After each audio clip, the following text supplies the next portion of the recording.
सभी के पढ़ाई वालों के रूम एक जैसे ही होते हैं। ये हाँ। मेरी छोटी सी स्टडी टेबल है, यहाँ जी। पे मैं पढ़ती थी। हुँ। और ये मेरी कुछ किताबें हैं जिनको ये कुछ नहीं है मैम। नहीं, ये कुछ किताबें ही हैं। अगर देखा जाए तो ये घटना चक्र की सारी किताबें हैं, प्रीलिम्स वाली। ये स्टैटिक पोर्शन की कुछ किताबें हैं। इसके अलावा ये हिंदी की किताबें हैं जो हमारा मेंस में आता है। कुछ मोटिवेशनल बुक्स हैं 2-4 जो हैं, और कुछ सेल्फ नोट्स हैं। और ये ऊपर नोट्स हैं और आपके? ये मेरे जो है नोट्स हैं मेंस के, हुँ। अलग-अलग पोर्शन के। और इसके अलावा ये कुछ टेस्ट सीरीज जो लगाई थी और लिखी थी प्रीलिम्स और मेंस की। और अगर नीचे देखें तो जो है ये मेंस की टेस्ट सीरीज हैं, ये प्रीलिम्स की टेस्ट सीरीज हैं। और ये न्यूज़पेपर जो पढ़ते हैं हम लोग। और ये आपने पूरे न्यूज़पेपर के हाँ, गट्ठर लगा रखे हैं। ये रिसेंट एक्चुअली 2-3 महीने के हैं, और भी ज्यादा पढ़ते हैं। और ये सिलेबस जो हम लोग यूज करते हैं कि सिलेबस हमारे माइंड में हमेशा रहना चाहिए, तो इसलिए सिलेबस हमेशा साथ में रखती थी। तो ये बस छोटा सा ही एक सेटअप है, इनको पढ़ना है और रिवाइज करना है, दैट्स ऑल। मैम अपने बारे में पहले बताएं, आपका पीछे हिस्ट्री क्या रहा है? मैं डिस्ट्रिक्ट फतेहपुर के एक छोटे से जिले की रहने वाली हूँ। और सरस्वती विद्या मंदिर स्कूल सभी ने सुने होंगे, तो उनसे मेरी स्कूलिंग हुई है 10th और 12th। इसके बाद ग्रेजुएशन के लिए मैंने यूनिवर्सिटी ऑफ इलाहाबाद में एंट्रेंस दिया, और मैंने वहां से बीएससी मैथ्स, फिजिक्स और कंप्यूटर साइंस में किया।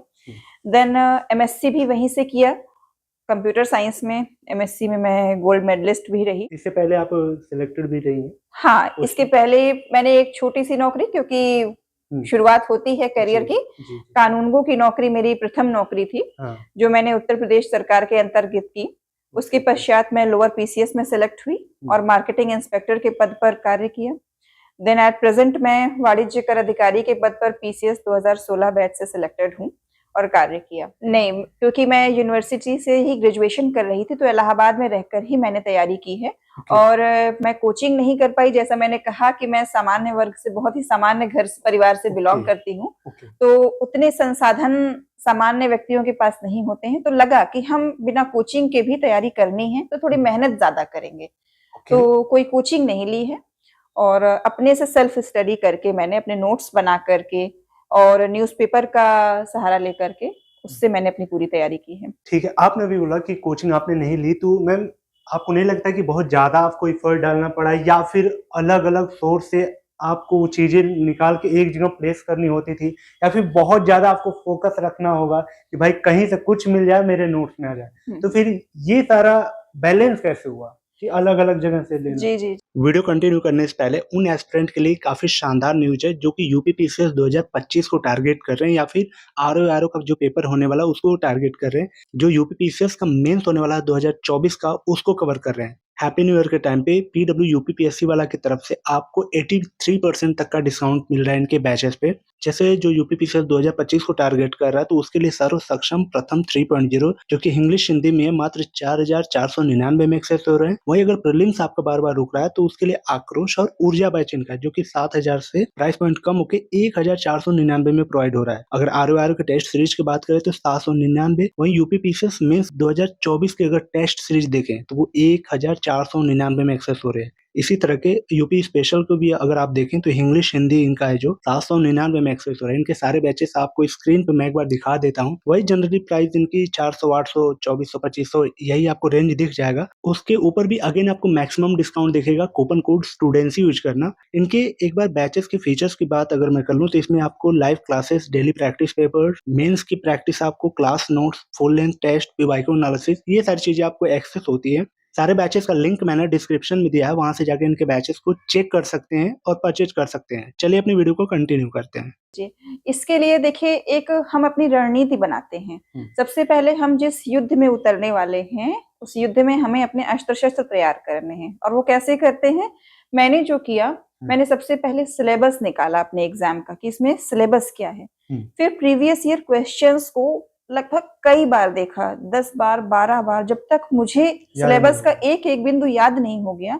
मैं उन क्वेश्चंस को देखती रही, कई बार देखती रही, और इसके बाद मैंने तैयारी शुरू की, यानी कि पढ़ाई शुरू की। जब मैं पढ़ती थी तो मुझे वो क्वेश्चंस और सिलेबस का वो पार्ट याद आता था, तो इससे मेरी तैयारी इजी हो गई। यानी कि मुझे एक कह सकते हैं कि फोकस एरिया मिल गया कि मुझे सिर्फ इतने फोकस एरिया में वर्क करना है, सिलेबस के अंदर रहना है और उसके डायमेंशंस जो प्रीवियस ईयर क्वेश्चंस थे उससे मिल गए।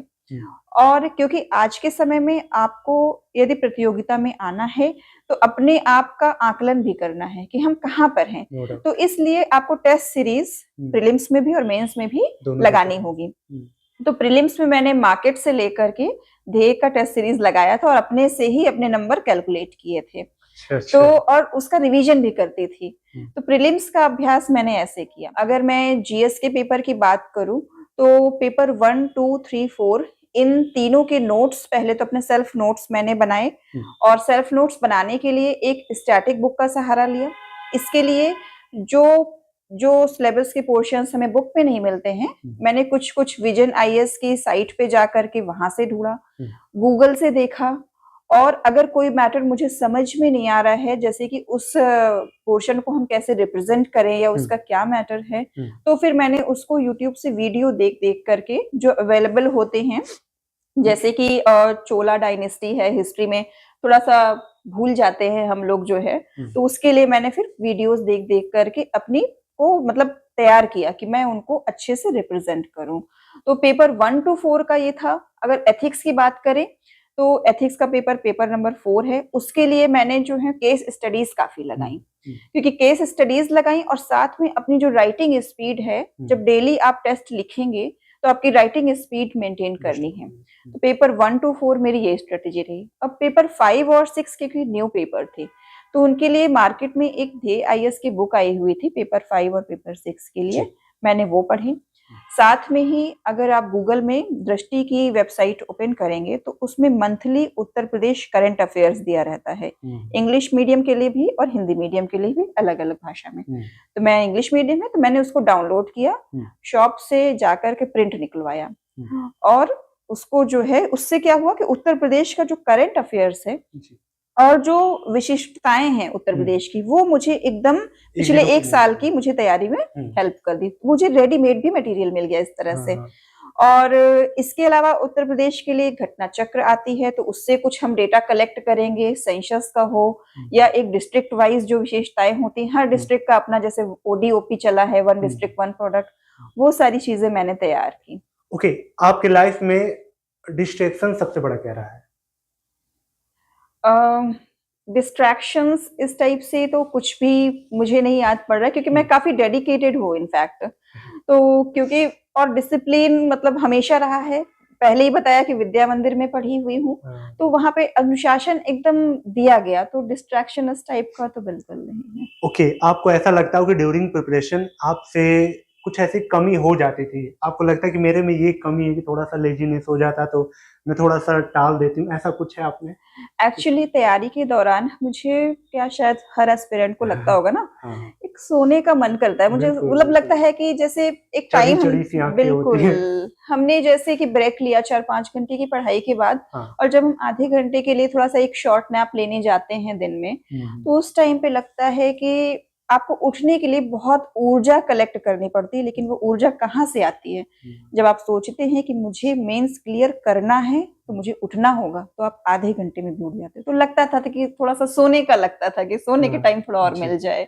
ओके, लास्ट मैसेज मैं उन एस्पिरेंट के लिए, स्पेशली गर्ल्स के लिए जो आपको देख रही हैं गांव से रह के, जो अफोर्ड नहीं कर पाती हैं, पैसे कोचिंग वगैरह इतनी महंगी है उसको देखती हुए, और बहुत सारे संसाधन उनके पास है नहीं, तो उनके लिए क्या मैसेज है? आपके जैसा वो कैसे बन सकती हैं, एचडीएम कैसे बन सकती हैं?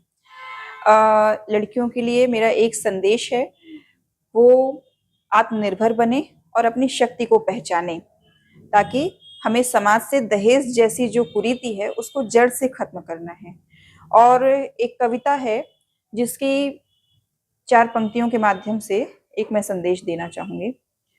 मैंने देखा परिंदों को उड़ते हुए, ऊंचे शिखरों पहाड़ों से मुड़ते हुए, उसके पंखों ने जैसे गगन को छुआ, मेरी बेटी ने अपने सपन को छुआ। एक धरती भी हो, एक सागर भी हो, एक आकाश हो बेटियों के लिए। क्या बात